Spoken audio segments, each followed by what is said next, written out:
keadaan sehat, sama baik-baik aja dalam pandemi COVID yang sekarang lagi merajalela di dunia. Nah, di sini nih di videoku yang kedua ini aku bakal memberikan materi tentang yang masih berkaitan dengan kompensasi seperti video sebelumnya sih. Kemarin itu finansial kompensasi secara langsung. Sekarang kita akan masuk ke topik pembahasan yang baru, yaitu indirect financial compensation atau yang bisa disebut dengan employee benefit atau kompensasi finansial secara tidak langsung. Dari judulnya aja ini udah beda banget nih sama yang kemarin. Jadi stay tune ya, tetap tonton videonya. Nah, untuk di sini dengan memaparkan materi ini, saya memakai referensi buku dari Human Resource Management, edisi karya Erwin Mondi dan Joseph Martuccio, terbitan Pearson. Nah, di sini nih seperti yang udah dijelaskan sebelumnya, pemberian kompensasi finansial merupakan salah satu pelaksana fungsi manajemen sumber daya manusia yang berhubungan dengan pemberian penghargaan sebagai pertukaran dalam melakukan tugas di dalam perusahaan tersebut. Pemberian kompensasi finansial merupakan hal sangat penting dalam memajukan perusahaan. Para karyawan mau bekerja dengan baik, termotivasi, dan memiliki tujuan agar tujuan perusahaan itu tercapai secara efektif dan efisien. Nah, selanjutnya para karyawan tersebut mendapatkan kompensasi untuk kelayakan kehidupannya dengan adanya balas jasa yang adil dan layak diterima oleh karyawan. Maka karyawan akan termotivasi untuk bekerja dengan sebaik-baiknya dan penuh tanggung jawab karena kebutuhannya terpenuhi. Kompensasi finansial ini dibagi ke dalam bentuk kompensasi yang langsung dan secara tidak langsung. Nah, kalau kompensasi langsung terdiri dari gaji, upah, komisi, dan bonus. Sedangkan kompensasi finansial tidak langsung yang disebut juga dengan tunjangan meliputi semua imbalan finansial yang tidak tercakup di dalam kompensasi langsung.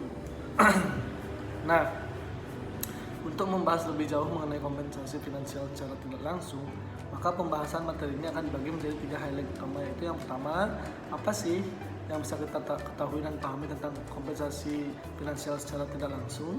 Yang kedua, apa saja nih jenis-jenis karakteristik dari kompensasi finansial secara tidak langsung. Dan yang terakhir, apa aja nih contoh-contoh jenis kompensasi finansial secara tidak langsung. Nah, di sini nih masuk ke yang pertama, apa sih sebenarnya yang membedakan antara kompensasi finansial langsung dan tidak langsung? Nah, secara sederhananya gini nih, yang membedakan tersebut adalah cara pemberiannya. Jika kompensasi finansial langsung, wujudnya adalah uang tunai, baik yang diberikan dengan gaji, upah, komisi, dan bonus, yang diberikan langsung oleh perusahaan atau tempat bekerja. Namun, pada kompensasi finansial tidak langsung, memang juga wujud uang tunai yang dikeluarkan oleh perusahaan, namun tidak diberikan langsung kepada karyawan, karena pemberiannya dilakukan melalui pihak ketiga atau dengan kata lain pihak luar yang melakukan kerjasama dengan perusahaan. Kenapa perusahaan sampai harus menggait pihak luar dalam urusan kompensasi finansialnya? Jadi karena perusahaan tertentu tidak bisa berdiri sendiri dalam hal mengurus semuanya. Setiap perusahaan punya kelebihan dan kekurangannya sendiri. Ini menjadi peluang bagi pihak luar yang punya spesifikasi terhadap hal atau kebutuhan yang tidak bisa dilakukan oleh sebuah perusahaan. Mereka akan menunjukkan bagaimana keunggulan dan performance sehingga perusahaan tertarik untuk bekerja sama. Nah, kerjasama ini menimbulkan simbiosis mutualisme atau dengan kata lain saling menguntungkan. Dari perusahaan tentu membantu sekali pemenuhan pemeliharaan karyawan seperti pada aspek kompensasi finansial, dan dari pihak luar pun selain dapat bekerja dalam pemenuhan kebutuhan perusahaan, juga dapat berinovasi dan meningkatkan kualitasnya sehingga meningkatkan citra baik di masyarakat. Kita kita ambil contoh aja nih, perusahaan A bergerak di bidang otomotif. Perusahaan ini tentu bekerja di luar lingkungan kantor dengan risiko kecelakaan yang cukup tinggi. Nah, dari contohnya itu sales yang bekerja di perusahaan otomotif ini, perusahaan itu bekerja sama dengan financing. Jadi kompensasi tidak langsung diberikan kepada financing jika sales tersebut dapat menjual mobil itu secara kredit dan masuk ke finance yang bekerja sama dengan perusahaan tersebut. Jadi sales tersebut mendapat kompensasi secara tidak langsung dari finance tersebut. Jadi seperti itu. Nah, ada nih lagi contohnya nih. Misalkan perusahaan yang bekerja di bidang penyediaan jasa konstruksi. Perusahaan ini tentu akan bekerja di lingkungan kantor dengan tingkat risiko yang tinggi. Perusahaan mempunyai dana memadai untuk menanggulangi risiko tersebut yang direncanakan dalam bentuk jaminan kecelakaan kerja. Namun, perusahaan tidak bisa mengelolanya karena tidak mengetahui sistem dan alurnya.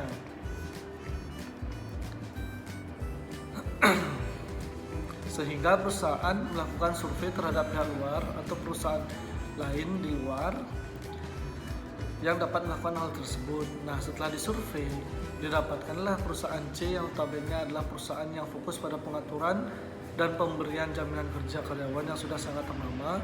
Perusahaan melakukan pertemuan untuk bekerja sama dan mencapai kata sepakat karena perusahaan C setuju memberi jaminan bahwa mereka mampu melakukan tugasnya tersebut. Sehingga selang beberapa waktu berjalan, kinerja perusahaan konstruksi ini menjadi lebih baik lagi dan pemenuhan akan jaminan kecelakaan karyawannya tercapai sehingga karyawan merasa aman dalam melakukan pekerjaannya. Nah, meskipun biaya yang dikeluarkan tentu meningkat, perusahaan akan tetap melakukan hal tersebut untuk menarik perhatian calon karyawan yang bekerja di perusahaan tersebut. Dan untuk mempertahankan karyawan yang bekerja di perusahaan dengan kualitas tinggi. Selain itu juga, menurut survei dari The Society of Human Resource Management atau SHRM, kompensasi finansial tidak langsung atau tunjangan adalah pendorong terpenting kedua dari kepuasan kerja yang berada tepat di bawah keamanan kerja. Nah, sudah jelas kan bagaimana kompensasi finansial tidak langsung itu mempengaruhi perusahaan dan para pekerjanya. Nah, sekarang kita masuk ke highlight yang selanjutnya nih. Di sini kedua dan ketiga digabung menjadi satu jenis, yaitu jenis-jenis karakteristik dari kompensasi finansial secara tidak langsung. Kompensasi finansial tidak langsung menurut Mondi dan Martisio dibagi menjadi beberapa hal seperti ada dua pengelompokan mengenai kompensasi finansial tidak langsung. Ada legally required benefit dan discretionary benefits. Yang pertama adalah legally required benefit. Nah, legally required benefit ini merupakan manfaat yang secara wajib dan mempunyai kekuatan hukum. Jadi di sini perusahaan wajib hukumnya adalah memberikan tunjangan di luar kompensasi finansial secara langsung dalam kaitannya memenuhi kebutuhan karyawan itu sendiri. Di sini legally required ini dibagi menjadi beberapa jenis. Yang pertama adalah social security atau jaminan sosial. Yang kedua adalah unemployment compensation atau yang sering disebut juga kompensasi untuk pengangguran. Dan ketiga, worker compensation atau kompensasi untuk pekerja. Dan yang terakhir, dan yang keempat adalah family and medical leave atau cuti keluarga dan medis. Nah, kita bahas satu persatu ya. Yang pertama itu ada social security atau jaminan sosial. Kalian sudah sering dengar kan apa itu jaminan sosial? Nah, tapi di sini saya akan bahas lebih lanjut tentang jaminan sosial ini. Jaminan sosial merupakan salah satu bentuk perlindungan sosial yang diselenggarakan oleh negara guna menjamin warganya untuk memenuhi kebutuhan hidup dasar yang layak, sebagaimana yang diutarakan dalam Deklarasi PBB tentang HAM tahun 1948 dan Konvensi ILO nomor 102 tahun 1952. Fokus utamanya adalah sebuah bidang dari kesejahteraan sosial yang memperhatikan perlindungan sosial atau perlindungan terhadap kondisi yang kedua yang diketahui sosial, termasuk kemiskinan, usia lanjut, kecacatan, pengangguran, keluarga dan anak-anak, dan lain-lain. Nah, jenis-jenis jaminan sosial ini dapat dibagi ke dalam beberapa bagian. Yang pertama, ada jaminan kecelakaan penumpang. Asuransi ini memberikan perlindungan pada masyarakat, terutama pengguna kendaraan, baik melalui darat, laut, dan udara. Di Indonesia pun, lembaga ini yang menangani asuransi kecelakaan penumpang adalah Jasara Harja. Hal tersebut sudah diatur dalam Undang-Undang Nomor 33 Tahun 1964 tentang Dana Pertanggungjawab Kecelakaan dan Undang-Undang Nomor 34 Tahun 1964 tentang Dana Kecelakaan Lalu Lintas. Dari undang-undang tersebut, setiap orang yang mengalami kecelakaan baik di darat, laut, dan udara berhak menerima jaminan dari Badan Penyelenggara Jasa Raharja. Asuransi sosial ini memberikan perlindungan pada masyarakat atas timbulnya gangguan kesehatan. Biaya yang ditanggung adalah untuk berobat maupun rawat inap. Yang kedua, ada jaminan hari tua. Layanan ini memberikan perlindungan jaminan hari tua pada pekerja yang telah mencapai usia tertentu atau sudah bekerja pada masa tertentu. Sebagai contoh adalah pekerja yang sudah bekerja 10 tahun di perusahaan. Ketika mengundurkan diri dari sebuah perusahaan, dirinya bisa mendapatkan manfaat dari uang jaminan hari tua yang dimilikinya. Di Indonesia pun, jaminan hari tua ini sekarang dikelola oleh BPJS Ketenagakerjaan, khusus sebagai para pegawai negeri yang masih dikelola oleh PT Taspen, dan untuk anggota TNI dikelola oleh PT Asabri. Yang ketiga, ada jaminan kematian. Layanan ini merupakan yang diselenggarakan dengan tujuan untuk memberikan santunan kematian yang dibayarkan kepada ahli waris peserta yang meninggal dunia. Di Indonesia, jaminan kematian ini ditanggung oleh BPJS Ketenagakerjaan. Yang keempat, jaminan kecelakaan kerja. Nah, program jaminan kecelakaan kerja disingkat menjadi JKK adalah suatu program pemerintah dan pemberi kerja dengan tujuan memberikan kepastian jaminan pelayanan dan santunan apabila tenaga kerja mengalami kecelakaan saat menunaikan tugas pekerjaan dan berbagai penyakit yang berhubungan dengan pekerjaan. Nah, di Indonesia saat ini jaminan kecelakaan kerja ini ditanggung oleh BPJS Ketenagakerjaan. Yang kelima, ada jaminan kesehatan. Jaminan kesehatan adalah program jaminan sosial yang diselenggarakan secara nasional berdasarkan prinsip asuransi sosial dan prinsip ekuitas dengan tujuan menjamin agar peserta memperoleh manfaat pemeliharaan kesehatan dan perlindungan dalam memenuhi kebutuhan dasar kesehatan. Di Indonesia saat ini jaminan kesehatan ini ditanggung oleh BPJS Kesehatan. Yang keenam, jaminan pensiun. Program jaminan pensiun disingkat program JP adalah pembayaran berkala jangka panjang sebagai substitusi dari penurunan atau hilangnya penghasilan karena peserta mencapai usia tua atau pensiun, mengalami cacat total permanen atau meninggal dunia. Karakteristiknya adalah diselenggarakan secara nasional berdasarkan prinsip asuransi sosial atau tabungan wajib dan manfaat pasti, kepesertaan perorangan, dan manfaat berupa uang tunai dibayarkan setiap bulan. Di Indonesia saat ini jaminan pensiun ini ditanggung oleh BPJS Ketenagakerjaan. Nah, masuk jenis yang kedua, unemployment compensation atau kompensasi untuk pengangguran. Unemployment compensation ini diartikan sebagai program pemberian tunjangan yang tujuannya adalah memberikan waktu kepada pekerja yang menganggur untuk menemukan pekerjaan baru yang setara dengan hilangnya tanpa menderita kesulitan keuangan. Tanpa tunjangan ini, pekerja mungkin harus mengambil pekerjaan yang mereka harus memenuhi syarat atau berakhir dengan kesejahteraan. Kompensasi pengangguran juga berfungsi untuk mempertahankan pengeluaran konsumen secara periode penyesuaian ekonomi. Di Indonesia, program ini dikenal dengan Kartu Prakerja. Kartu Prakerja adalah bantuan biaya pelatihan bagi masyarakat Indonesia yang ingin memiliki atau meningkatkan keterampilannya. Karena semua percaya bahwa masyarakat Indonesia sesungguhnya ingin selalu meningkatkan kemampuannya. Didesain sebagai sebuah produk, program ini dikemas sedemikian rupa agar memberikan nilai bagi pengguna sekaligus memberikan nilai bagi sektor swasta. Jalan digital melalui marketplace dipilih untuk memudahkan pengguna mencari, membandingkan, memilih, dan memberi evaluasi, karena hanya dengan cara ini produk bisa terus diperbaiki, tumbuh, dan relevan. Menggandeng pelaku usaha swasta, program ini adalah wujud kerjasama pemerintah dan swasta dalam melayani masyarakat. Contoh lainnya adalah pemberian kompensasi kepada karyawan yang terpaksa harus dirumahkan karena keadaan tertentu, misalkan krisis ekonomi atau perusahaan bangkrut, di mana pemberian kompensasi jenis ini dapat menjadikan karyawan untuk dapat survive di tengah usahanya dalam menemukan pekerjaan baru, atau jika kondisi dapat pulih, karyawan dapat bekerja kembali secara normal di perusahaan. Ketiga, worker compensation atau kompensasi untuk pekerja.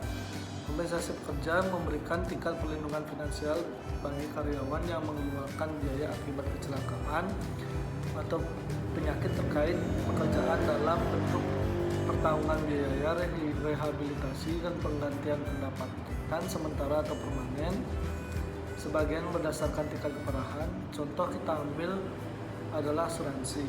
Asuransi merupakan suatu lembaga keuangan karena melalui asuransi dapat dihimpun dana besar yang dapat digunakan untuk membiayai pembangunan, di samping bermanfaat bagi masyarakat yang berpartisipasi dalam bisnis asuransi, serta asuransi bertujuan memberikan perlindungan atau proyeksi atas kerugian keuangan atau financial loss yang ditimbulkan oleh peristiwa yang tidak diduga sebelumnya atau fortuitous event. Nah, selain itu, contohnya adalah jaminan sosial seperti yang sudah dijelaskan sebelumnya. Nah, pemberian asuransi atau jaminan sosial kepada karyawan ini sebagai pertanggungan biaya bagi karyawan yang mengeluarkan biaya secara pribadi saat melakukan penanganan ketika terjadi kecelakaan kerja ataupun mengalami sakit pada saat bekerja. Biaya pengganti tersebut sebetulnya menjadi kewajiban perusahaan. Faktor-faktor pengusaha membayar seluruh biaya asuransi kompensasi pekerja dan pengalaman masa lalu mereka dengan kecelakaan dan penyakit terkait pekerjaan sangat menentukan biaya premi mereka. Keadaan ini harus memberikan dorongan lebih lanjut kepada pengusaha untuk proaktif dengan program kesehatan dan keselamatan. Masuk yang keempat, Family and Medical Leave atau cuti keluarga dan medis.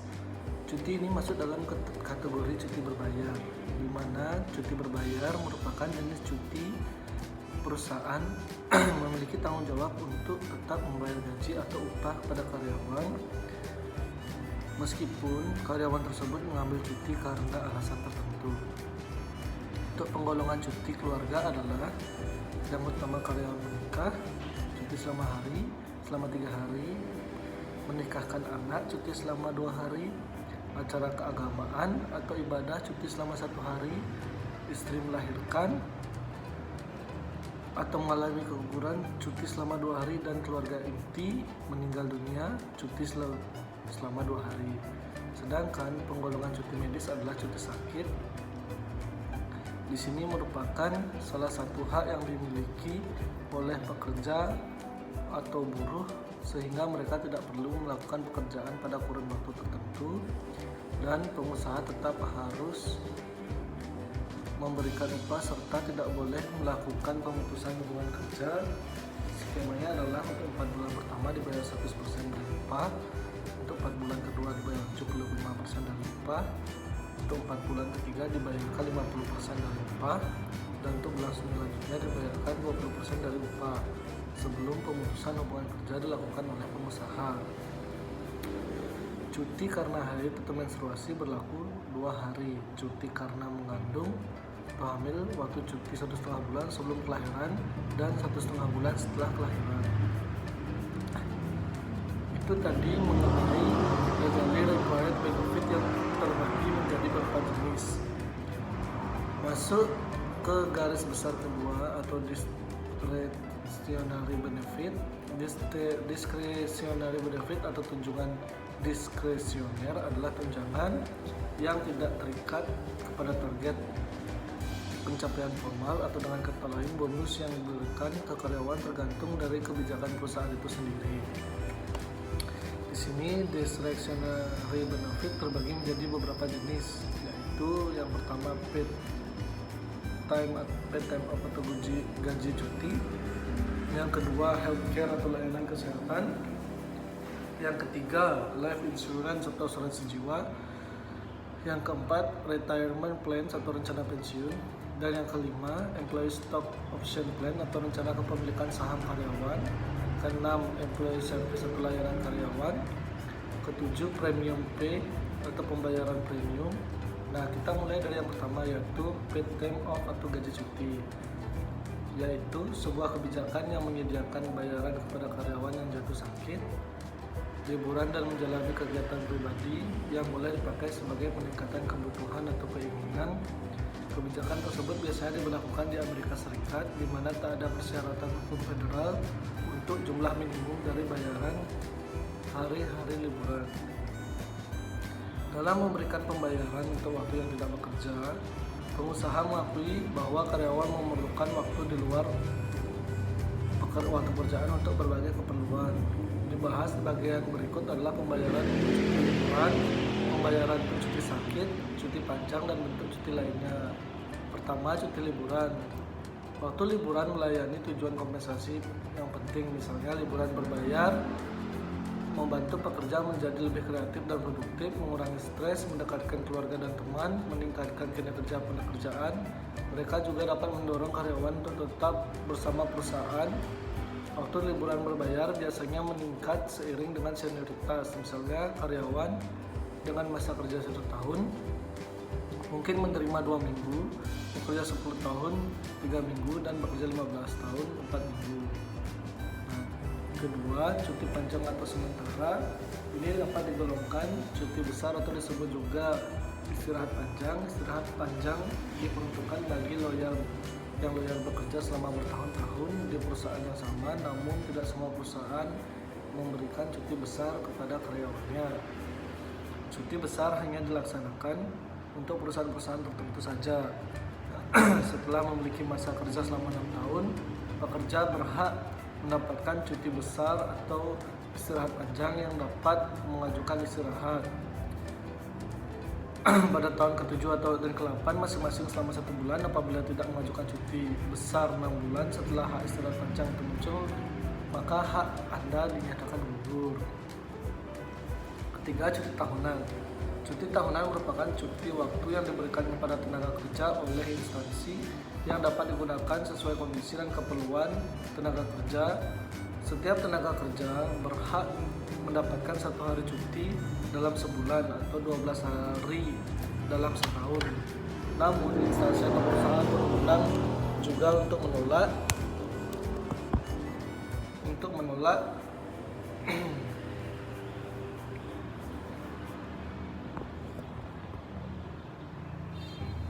permintaan cuti dari tenaga kerja yang belum genap 1 tahun bekerja. Apabila perusahaan bersedia memberikan izin cuti, hal ini disebut sebagai cuti di luar tanggungan, dan instansi atau perusahaan dapat memotong gaji tenaga kerja tersebut secara pro rata sesuai dengan jumlah ketidakhadirannya. Namun itu balik lagi ke perusahaan, karena setiap perusahaan punya regulasi cuti tahunan yang berbeda. Nah, yang kedua ada namanya healthcare atau pelayanan perawatan kesehatan. Perawatan kesehatan merupakan barang paling mahal dalam paket tunjangan karyawan. Bahkan menurut penelitian dari Kaiser Family Foundation, Amerika Serikat menghabiskan lebih banyak per kapita untuk perawatan kesehatan daripada negara lain. Beberapa perusahaan telah mengurangi atau menghapus kenaikan gaji atau bonus atau keduanya untuk memberikan tunjangan kesehatan semakin mahal bagi karyawan. Adapun jenis-jenis diantaranya paket biaya layanan, perlindungan asuransi untuk 3 jenis biaya medis, biaya rumah sakit, biaya bedah, dan biaya dokter, rencana perawatan terkelola, pemberian layanan kesehatan yang menekankan pengendalian biaya dengan membatasi pilihan dokter dan rumah sakit karyawan. Rencana ini juga memberikan perlindungan terhadap biaya perawatan kesehatan dalam bentuk pembayaran dibuka kepada penyedia layanan kesehatan, misalnya kemitraan perusahaan dengan rumah sakit tertentu untuk memberikan layanan khusus atau keringanan biaya jika berobat di rumah sakit tersebut. Selanjutnya ada paket asuransi khusus. Pengusaha sering menggunakan paket asuransi terpisah untuk memberikan jenis manfaat tertentu dan sering disebut sebagai paket asuransi khusus. Misalnya ada perusahaan yang memberikan jaminan kesehatan khusus yang berbeda dengan jaminan kesehatan biasa yang diberikan kepada karyawan yang bekerja bersinggungan dengan bahan industri yang berbahaya.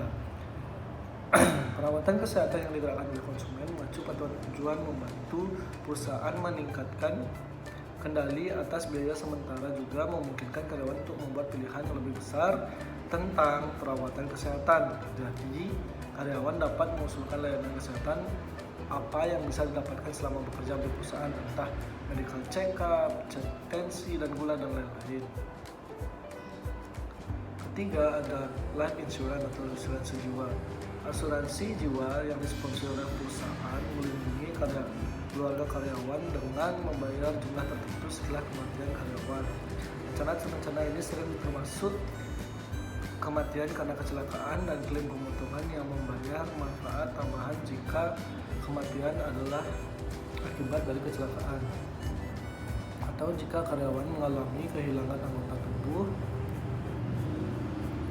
yang tidak disengaja. Ada dua dari rencana asuransi jiwa yang lebih umum, adalah asuransi jiwa berjangka dan keseluruhan kehidupan. Asuransi jiwa berjangka memberikan perlindungan kepada penerima manfaat karyawan hanya selama periode terbatas berdasarkan jumlah tahun tertentu yang tunduk pada usia maksimum. Setelah itu, asuransi otomatis berakhir, sedangkan asuransi jiwa seutuhnya membayar sejumlah kepada penerima manfaat yang ditunjuk dari karyawan yang meninggal, tetapi tidak seperti kebijakan seumur hidup. Rencana seumur hidup tidak berakhir sampai pembayaran yang dilakukan kepada penerima manfaat. Kompensasi pekerja melindungi karyawan dari kecelakaan dan penyakit terkait pekerjaan. Namun beberapa perusahaan menyediakan perlindungan tambahan yang lebih komprehensif. Cacat jangka panjang memberikan manfaat bulanan kepada karyawan yang karena sakit atau cedera tidak dapat bekerja dalam waktu yang lama. Keempat, retirement plan atau rencana pensiun. Program pensiun yang disponsori oleh perusahaan memberikan penghasilan kepada karyawan setelah mereka mencapai usia pensiun minimum pensiun dan meninggalkan perusahaan yang mendapatkan sejumlah dana. Nah, dana pensiun adalah hak seseorang untuk memperoleh penghasilan setelah bekerja sekian tahun dan sudah memasuki usia pensiun atau ada sebab-sebab lain sesuai dengan perjanjian yang telah ditetapkan, di mana tujuan adalah memberikan penghargaan kepada karyawan yang telah mengabdi di perusahaan tersebut. Penghasilan dalam hal ini biasanya diberikan dalam bentuk uang dan besarnya tergantung dari peraturan yang ditetapkan. Pemberian dana pensiun kepada karyawan bukan saja hanya memberikan kepastian penghasilan di masa depan, tetapi juga ikut memberikan motivasi bagi karyawan untuk lebih giat bekerja. Dengan memberikan program jasa pensiun, para karyawan merasa aman, terutama bagi mereka yang menganggap pada usia pensiun sudah tidak produktif lagi. Adapun jenis-jenisnya, yang pertama adalah imbalan pasti. Program pensiun manfaat pasti merupakan program yang besar manfaat pensiun yang ditetapkan. Peraturan dana pensiun seluruh iuran merupakan beban karyawan yang dipotong dari gajinya. Program ini dikaitkan dengan masa kerja dan besar penghasilan kita untuk menentukan besarnya uang pensiun. Kedua, rencana kontribusi pasti. Program yang besarnya manfaat pensiun tergantung dari hasil pengembangan kekayaan dana pensiun. Iuran ditanggung bersama karyawan dan perusahaan pemberi kerja. Program pensiun ini terdiri dari money purchase plan, profit sharing, dan saving plan, di mana besarnya uang pensiun didasarkan pada iuran yang dibayarkan pekerja dan perusahaan atau pemberi kerja. Kelima, ada employee stock plan atau rencana kepemilikan saham karyawan. ESOP atau Employee Stock Option Plan adalah program yang memberikan hak kepada karyawan atas kepemilikan saham. Program kepemilikan saham perusahaan di Indonesia dikenal dengan sebutan Program Kepemilikan Saham bagi Karyawan atau disingkat PKSK. Program kepemilikan saham perusahaan dengan ESOP pertama kali ada di Amerika sekitar tahun 1950-an.